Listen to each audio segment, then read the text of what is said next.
Welcome. My name is Brad Pomerance, coming to you from Washington, D.C. We are joined by Adam Schiff. He is a member of the United States Congress. Thank you for joining us, sir. We appreciate it. I want to speak with you about the NSA. A lot of consternation surrounding the NSA and whether they are trampling on individual rights, individual liberties. But then there's a sense that the NSA needs the ability to keep us safe, to keep us out of harm's way. Where do you come down on the NSA controversy? Yeah. Well, first of all, I think we have to separate the workforce from some of the policy disagreements in this area. The people who work at NSA are, very dedicated, hardworking people who have the nation's best interests at heart. So I have a lot of respect for the work that they do.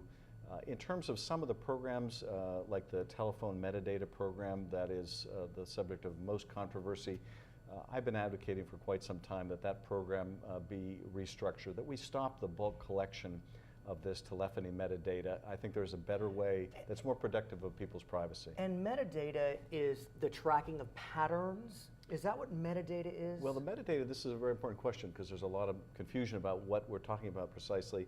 But metadata is numbers connected to other numbers. So phone numbers that are calling other phone numbers, right. The date of the call, the duration of the call. It doesn't connect to subscriber information. So people say, well, they've got all of my telephone records and they think of their phone bill.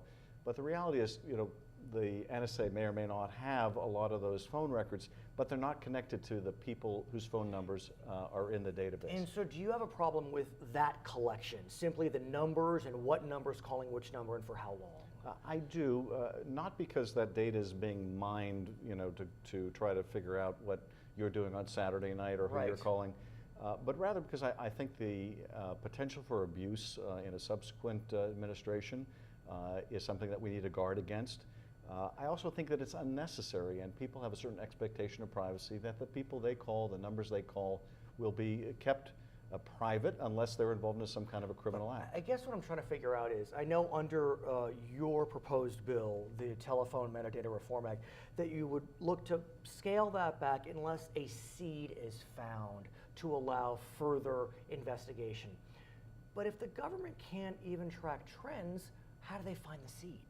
Well, we have a variety of sources of intelligence that can alert us to, a potential terrorist in this country or plot. For example, we arrest someone or detain someone overseas that's involved in a terrorist act, and we find their cell phone, and their cell phone has numbers in it.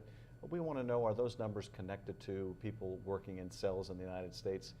But there's no reason. Is that enough? There's no reason why, even when you can, like after the Boston bombing, want to know, okay, are there other co-conspirators?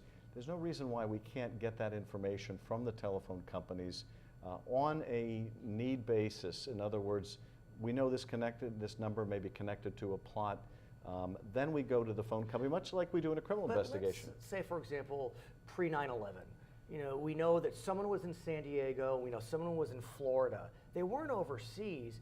If we had been able to see that the San Diegan and the Floridian were calling each other a lot, that may have been helpful information. Well, this is one of the arguments that's made by those that want to keep the program the way it is. They claim that we would have been able to detect the 9/11 plot before it happened, and they point to the people that were in Florida or in right. California.